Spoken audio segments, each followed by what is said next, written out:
Hi, I'm Kaylee Ford, and this week I did my reading reflection over An American Plague, the true and terrifying story of the yellow fever epidemic of 1973, and it's by Jim Murphy.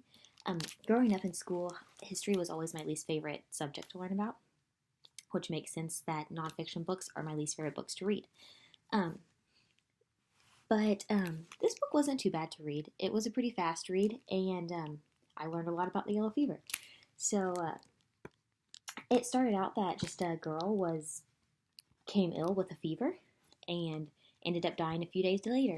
And then thousands of other people ended up dying, and nobody could figure out what the cure or what the reason for this fever was. Um, Towards the end of the book, it ends up saying that mosquitoes were probably the culprits of transmitting the disease.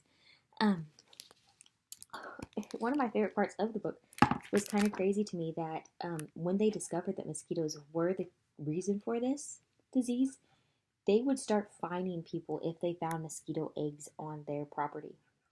Um, but I thought that was kind of crazy because that's kind of out of your control unless you have just barrels of water that is breeding grounds for mosquitoes. But it's kind of crazy that you can, by just having a simple bug on your property, you could be fined because that could potentially kill somebody.